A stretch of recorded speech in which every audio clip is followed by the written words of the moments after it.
A little sunshine, got sand on your feet and a big bass line. Moving slow cause we've got time. Your sparkles out, high and mine. Check out the view, shades low. Started at 2, now we're good to go. Come to my party, all of your friends are here, and we're all smiling ear to ear. Come disappear. Let the love and sound surround you. Let the love and sound surround you. Let the love and sound surround you. Let the love and sound surround you. Let the love and sound surround you. Let the love and sound surround you. 100 lives, a million ways. Hard to take flight. With our heels to ground, we move in sound.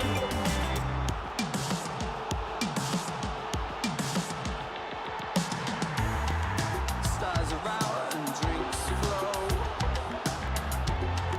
The girls play hard and the boys all know. Cocktail twist in a silver sun. You can text me later, ring 501. Killer whips and a kick drum. Waste it away on sea, sand and sun. Midnight approaching, all your friends are here, and we're all smiling ear to ear. Come disappear. Let the love and sound surround you. Let the love and sound surround you. Let the love and sound surround you.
Welcome to NR1 Live, and it's cruel on Barden. See what I did there, Rob?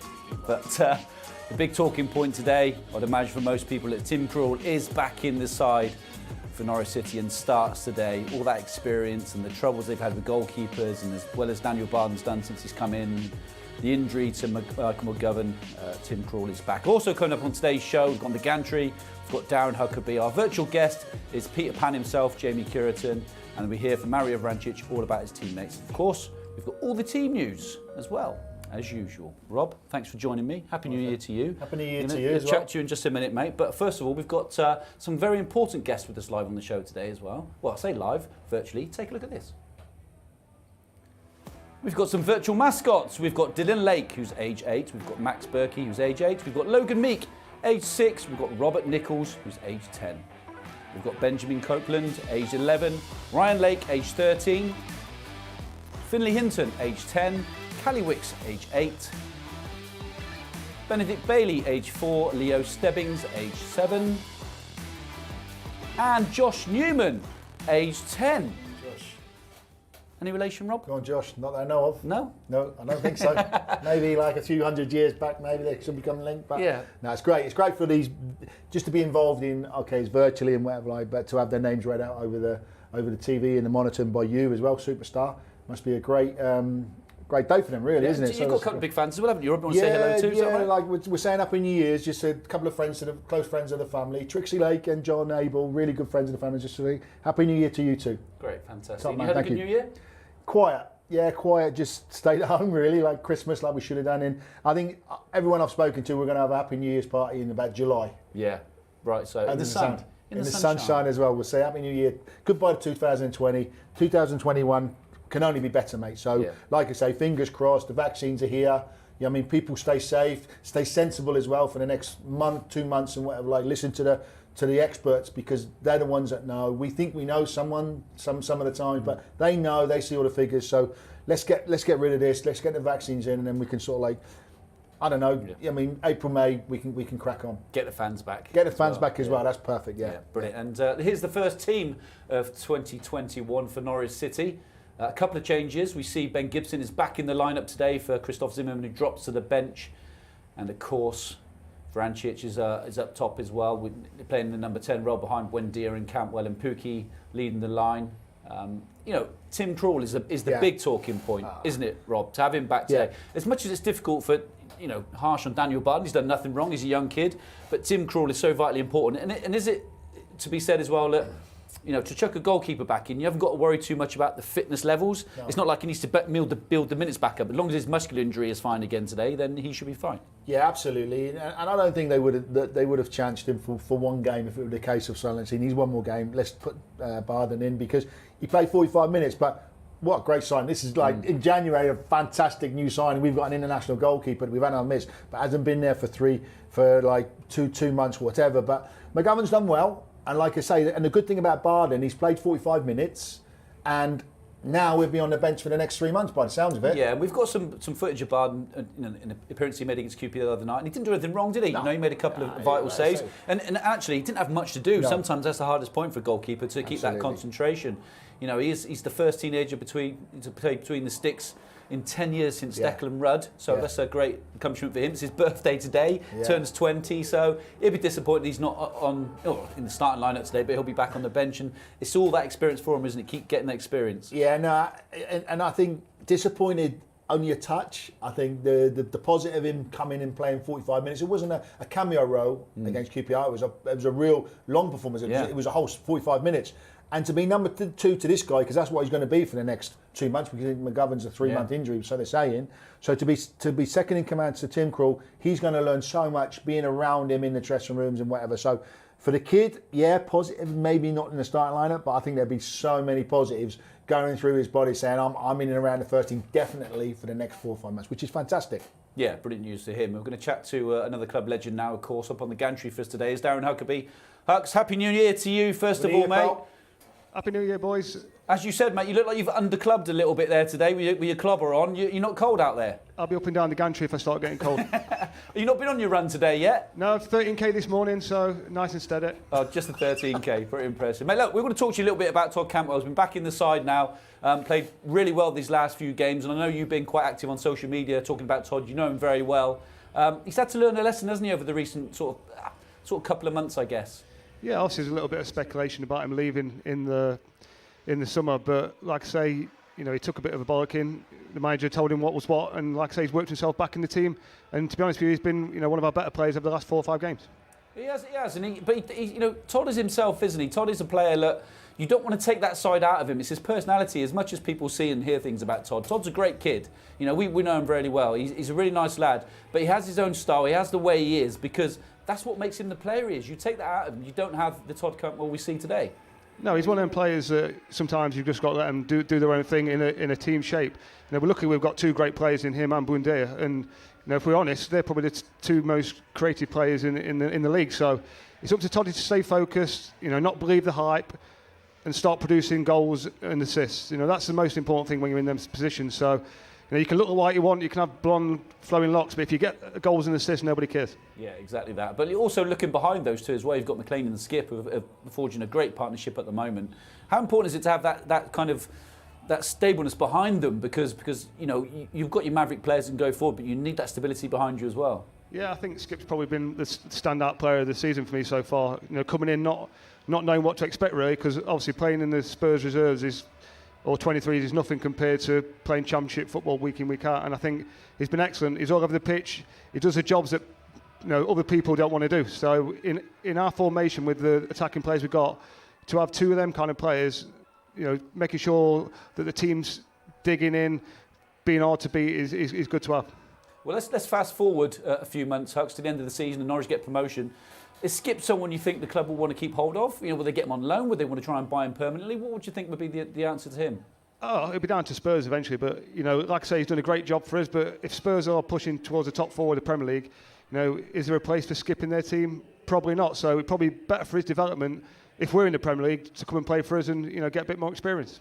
Yeah, and of course the experience, you mentioned it just then, about Tim Krul back in the side today as well as Daniel Barden has done. Great to see Tim Krul back. Yeah, no, we say about having good players back, but we all probably agree that Tim Krul's the best goalkeeper in the league, and you know, whoever is understudy is not going to be as good as Tim Krul. So hopefully his injury's completely healed up. You know, he won't want to be booting the balls too far today, so he'll probably keep it short and just build himself back into the game, because, like I said, we need him for the next 3 or 4 months. Yeah, we see one change defensively today, Hucks, as well. Gibson for Zimmerman. That's not an injury. That's a choice by the manager. Do you think that shows actually that probably Hanley and Gibson are the first choice pairing of Norwich City centrally defensively? I think all of us love Zimmerman for his, you know, his professionalism and his work ethic and stuff like that. But I think he did get bullied, especially against Watford. So it's probably good to see Gibson back in. He had a great partnership with Hanley before he got injured. So hopefully he can continue that now. Yeah, and Norwich have obviously, I wouldn't say it's the start of a blip. You know, they've lost 1 and drew 1, Hucks. Is it important they get back on winning ways today to start well, firstly to start off the new year well? Yeah, I think it was 2 strange games, because the game against Watford, I thought Watford were probably the better team. They played against us with their strengths and they kind of bullied us a little bit. But the last game against QPR, second half, we were a much better team. And if it wasn't for a couple of crazy referee decisions, we would have won the game comfortably. So, but these are a good team, Barnsley. You know, they are one of the form teams in the league, so it's not going to be any walkover, even if they've got a few players missing. Have you been surprised by them as well? Because they lost the 4 at the start of the season, Hucks. They find themselves now in 8th position. They've got 4 players missing today through through COVID-related reasons, whether that's for isolation or COVID itself. So are you surprised seeing where they are? Is that a prime case of actually there's no fans around, which has made Barnsley a better prospect in this league?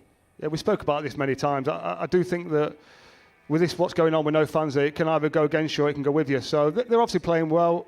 But then again, they've not played against a team that's as good as ours, who's near enough full strength. So it'll be interesting to see what they're like. But I fully expect us to be on it from the start, especially after what's happened the last 2 games. It might give us a little kick up the backside and just say, look, we've got to do better than what we've been doing, and we've got to, you know, put these teams to bed when we get the chance. And is that the point, Hucks? Is it about making sure they're scoring more goals? Because at the moment they're creating chances. We've seen against QPR, they could have been 2, 3, maybe 4 goals up before QPR scored theirs. I think if you look at the stats, I think we're 16th best finishers in the league, which, considering we're top, is crazy, really. So we've got to be better in front of goal. But it's not just the forward lads who've got to do better. As a team, we've all got to get goals from all over the pitch. You can't just expect Pukki and Buendia to score your goals. It's got to be from everybody. So, like I say, we're in a good place at the minute. But I think the last couple of games have just given us a wake-up call. Say, look, we're good, but we've got to work really hard against some of these teams. And just very quickly on Hux, before we leave you, Hux, just look, our central defensive partnership, we don't see too many goals coming from there, do we? We've seen Hanley, particularly against QPR, had some good chances. He's had some good chances in the air, but he's yet to hit the target for Norwich, apart from when he scored against Burnley. I'm not really blaming Hanley or the people. I think our set pieces have been poor for weeks. And considering that Buendia takes most of them, with the quality he's got to do a lot better. He hits the first man a lot, and Rob will know what it's like. Centre half don't want to keep coming up and down the pitch, and you're hitting the first man every time. So our set piece delivery has got to be better than it has been to give the likes of Hanley and Gibson a chance to get on the end of something. Do you think that's because the club wouldn't have worked on them so much, Hux, because we've never had really the kind of bodies like we've got now to be able to be successful from set pieces? Yeah, there'll be a lot. Obviously, teams like Barnsley will work on their set pieces religiously week in, week out. But I can't imagine Daniel Farker's out there for too long on a Friday working on set pieces. So it's something we've got to improve, because you can get a lot of chances from corners, especially if we have quite a few corners a game. It's a missed opportunity every time. Yeah, well, fantastic, Hux, and we'll catch up a little bit later. But before you're going to go, you're going to announce the Canaries Trust Club 100 winners for us. Can you do that for us, please? I certainly can, yeah. So this is the December draw, and I've got 4 winners. So Daniel Parker, who's won the Canaries Trust Snood, and £10. And we've got Catherine Reynolds, who's won the Norwich City alarm clock, and £20. Nigel Mears, who's won a signed book by me, I don't know how much that's worth, but not much, and £50. And the top prize goes to Tom Mortimer, who's won the top prize of a signed Norwich City shirt and £100. So that's not bad, is it? Top man. Thank you, Hux. We'll speak to you at half-time. Enjoy the game, mate. Cheers, mate. Bye. Mate, and just we'll say as well, the next event coming up from the Canaries Trust is free online mental health and wellbeing event, and that's on Thursday, the 4th of February, and that's 7 p.m. And that ties in with the Time to Talk Day. So again, the club doing wonderful things in between all the football. Yeah, and especially in these unprecedented times. You know what I mean? Like for the club to be doing things like that, people being able to phone in and like do stuff online and talk to each other. You know what I mean? We all know, mate. You know what I mean? It's been a tough time for a lot of people. So for the club to do this is a really, really top effort. Yeah, fantastic, Rob. And as Huxley just mentioned there, we talked a little bit about set pieces. We've seen Hanley. Job opportunity there, mate. There you go. You're in. I tell you what, we're set piece coach. There you go. But it's true, isn't it? Is it a case of we've not really had the bodies to be able to be competitive too much from set pieces before? We look quite a big side at times with Gibson and Hanley and all those players. They are getting chances. And Shouldn't we be better? Yeah, Huck's knocked down the head. You mean you've got one of the most skillfulest players in the division taking the kicks.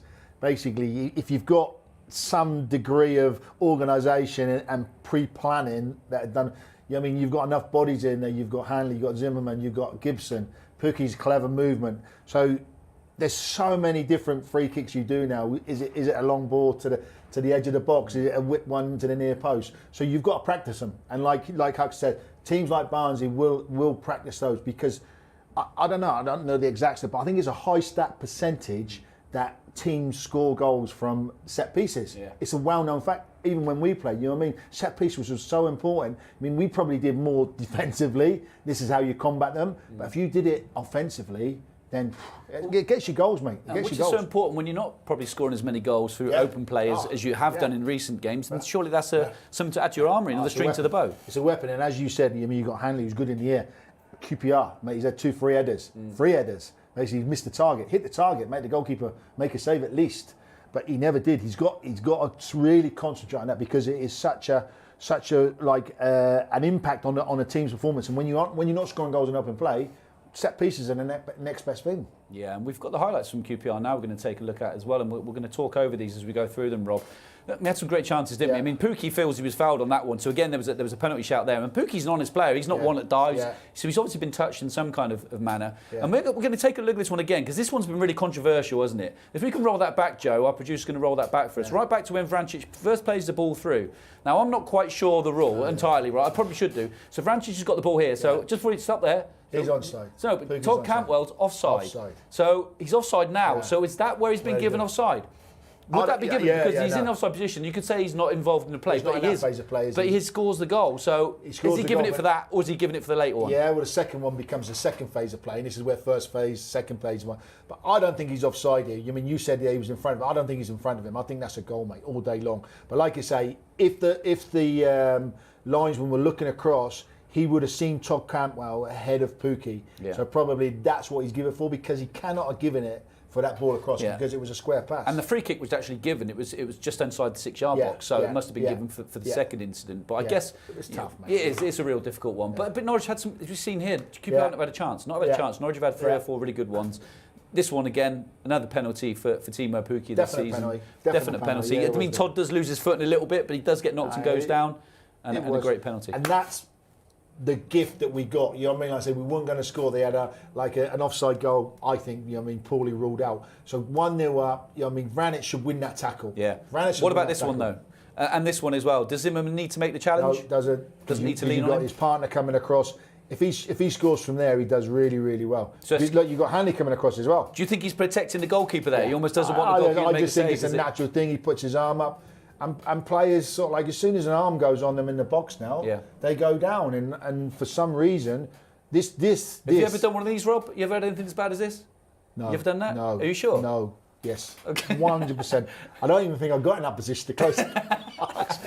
But that and we said at the time, you know what I mean, that was nearly 1 point lost. Yeah. We nearly went from winning 3 points 10 minutes before that to losing out all the points. So I mean, that was a real positive, but it was a bad miss. In his defence, it's easily done, to be Yeah. fair, because Yeah, I remember playing at Villa Park You've done years it ago. then. Well, I say I did it. This We're is gonna part, see it. hang on, no, we haven't got it. Fortunately, Okay. we haven't got Joe? it. But the ball got played into the box at Villa Park, came to me on his left-hand side, probably on the corner of the 6-yard box, open goal, ball's bounced up, I volleyed it, hit the post, come back to Mike Sheeran, open goal, hits the crossbar, comes back out, gets headed out to Mark Robbins, crosses the ball back in, Millie scores. Goes in, yeah, so I see, I claimed the can remember. assist in the end. Like the previous fourth shot. Yeah. It was all part of the same passage of play, so I'm claiming the assist. That's just forward So talk, mate. it is, Defensive mate, talk it's there. easily done. Easily done. That was a bad miss, mate. Yeah. It was a bad miss. It was a great bit of play. It was a great let off for Norwich and whatever. Like when there's a poor miss from QPR, but you take it, mate. You take it. Yeah, and someone who doesn't often miss, we're going to talk to now. We're going to link that, isn't it? Cureton. Jamie Cureton. Peter Pan, here he is. He joins us now, Pan. Curo. You must have seen that miss during the week, Jamie. Have you ever had one like that? No, of course not. Yeah. You sure? Yeah, I've had a few probably. Good answer. So, mate, look, you spent a little bit of time at Barnsley. You were there for 8 games, scored 2 goals. Just tell us about your experience there, because you were brought back to Norwich. Yeah, I got sent sort of on loan when Glenn Roeder was in charge. I wasn't in the team and got offered the opportunity to go up there. So went up there, really enjoyed it actually. Was up there sort of over Christmas period. It was a good club. He hadn't long had his FA Cup run and it was doing really well. And then Glenn got sacked and Gunny called me back. So I come sort of straight back and first game was against Barnsley. So it was, quite interesting. But yeah, I had a good couple of months up there. You know what I'm going to ask now, don't you? Did you score on the return as well against Barnsley for your first game back for Norwich? Yeah, I scored the first. I think we won 4-0. Silly question, really, wasn't it? Of course he did. Of course he did. Look, well, just tell us a little bit about Barnsley, because you spent a bit of time there. Now, Barnsley are a team that we look at how these teams can make an impression, and they won or got promoted from League One 2 seasons ago, finished 21st in the Championship last year, and find themselves 8th this year. Now, they've got new owners have come in, a Chinese businessman who's come in and put money into the football club. Is it, I wouldn't say easier to be able to do that from League One into the Championship and become a stable Championship side than it is to get into the Premier League? That's a whole nother jump, isn't it? Yeah, I think sort of League One, League Two, I think if you've got a lot of money, it's a lot easier to climb the leagues. I think once you hit the Championship, I think you're against 10 other clubs that can, financially outbid you on players and, have come from the Premier League. So that becomes a lot harder. You need a big investment, or you need to get a group of players that have been together for a while, under the right manager. And then, a bit of luck along the way, you can get out of the division. But the Championship, as we know, is the hardest one to get out of. And, even someone like Barnsley with big investment, it probably is going to take them a while to maybe do it, unless, like I say, they get it right this year and have a real good push. But you definitely need money, I would say, to give yourself a chance. Yeah, and you look at kind of the flip side of what Norwich have done in recent seasons. They've learnt the lessons of being in the Premier League and spending relatively big and having to lose those players. They're doing things slightly differently now, aren't they? Yeah, I mean, most clubs that go up, I think you have to be clever in the market. Don't overspend. Wages, I think you have to keep down because there's always that chance that you're going to get relegated. Most clubs that go up, the percentages of them coming down in the first 2 years are massive. So you don't want to overspend and have big wage bills. So when you come down, you have to, sell off, 8 to 10 of your players and then start all over again. So Norwich have been clever. They've sold when they've had to, sold for big money, haven't sold loads, and then invested very well. So when they've gone up and come down, they've got near enough the same team. So, that team that got them up to the Premier League is near enough the same one. So when you drop down, you give yourself a hell of a chance to get back up. And you look at the positions they've sold in as well. They've sold a central defender who you could argue was a CDM in Ben Godfrey. They sold a fullback. So they've been clever in the type of players they've sold as well. Rather than your goal scorer or your creative midfielder, they've sold the players where they think they can probably replace a little bit easier.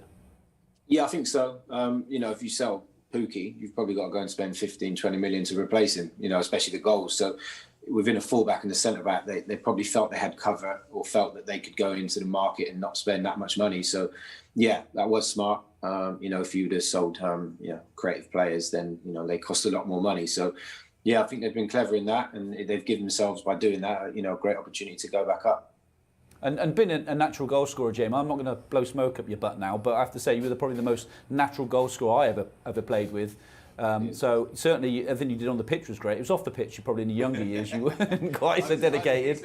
But yeah, but when you look at a Timo Pukki and Adam Eadie, you've seen bits about them now. What kind of players do you see them? Are they natural finishers? Are they someone that's always going to need stuff creating for them? I think Pukki seems the most natural. From seeing him over the last 2 or 3 seasons, I think you can always sort of guarantee he's going to get you, especially at this level, 20 goals. He proved going up that he could score goals. And, I think when a forward goes up in a team that is going to struggle and not create as many, I thought he'd done very well. Because I think if you put him in a side that creates a lot of chances in the Premier League, I think he scores goals. He's proved that international level. So, I think, like I say, he'll get 20 again this year. So to me, he seems a lot more natural when I watch him. He seems to play on the last man a lot more, doesn't tend to want to be involved as much as a lot of centre forwards do nowadays, and wants to run in behind and get on the end of things rather than, be that link man and have a lot of touches. I think when you find most goal scorers, they're not bothered about the build-up play. They just want to get in the box, be in between the posts and get as many goals as possible. And he seems that type, he is decent at his link play, but he doesn't seem one that wants to be involved in that, as much as a lot of centre forwards do nowadays. Yeah, and what have you made of Norwich's season so far? Obviously, they're sitting top of the table, which is a great place to be. And they probably started a little bit at the start, not put in some fantastic performances, but they're sort of playing a little bit differently this season. Yeah, I mean, they've done well. You probably look at them and they haven't maybe hit the heights of what people would expect. There's probably a lot more to come from them, to be honest. So, yeah, I think they've done well to be sitting top of the table, going into the new year. You can't ask for no more than that.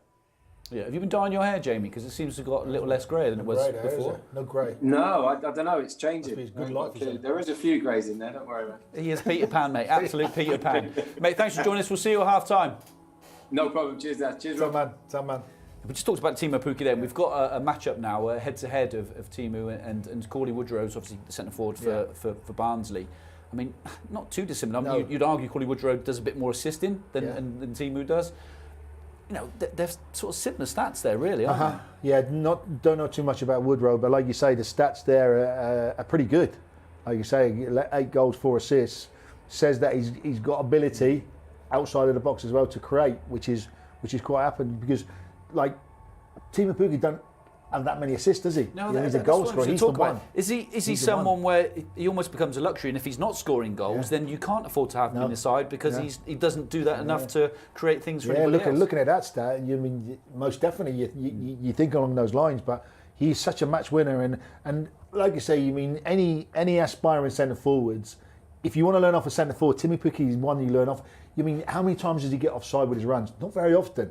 I mean, his runs are so well timed, and that's where Buendia and Campbell are so important to him. But like you say, the fact is, he is that person to have the shot, to score the goal. Whereas Woodrow seems saying, well, I can have a shot and have a go at goal, but I can also do some stuff outside the box as well. Yeah, and you've got to have the supply line to Timo Pukki as well, and we've got a key match-up today. We can see now of Emi Buendia and Mikael Helik.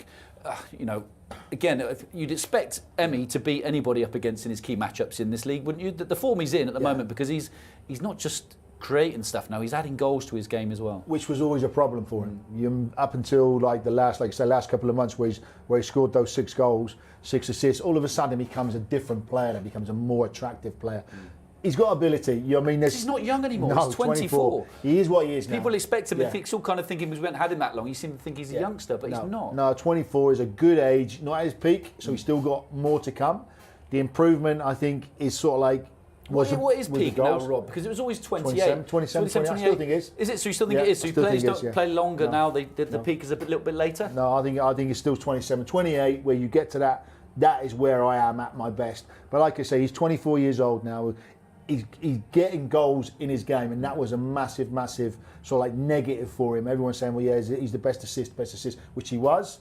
But like I say, but if you start adding goals with that as well, he's sort of like, there's little bits that niggle me, and I think niggle lots of people as well. I mean, he does things, he throws his arms in the air when he gets, that's got to be eradicated from his game, because everyone makes mistakes, everyone makes the wrong decisions. It's how the teammates and players around you deal with it. Okay, well, we're going to have a quick look back now at the last time against these two teams at Carrow Road. Take a look.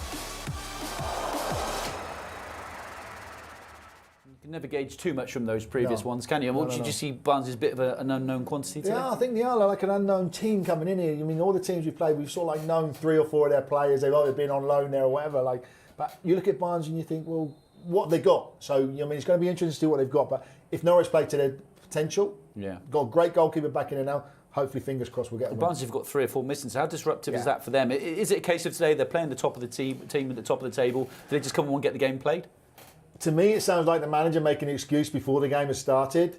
Like you say, if managers start making those statements, the players are going on that pitch with a negative, or it could be like the old reverse psychology. I'm saying we're going to lose, you go out there and get a result. Quick prediction, you got it right last time, didn't you? I did. I'm going to say 2-1 again. Good. Hope we'll settle for that. Enjoy the game.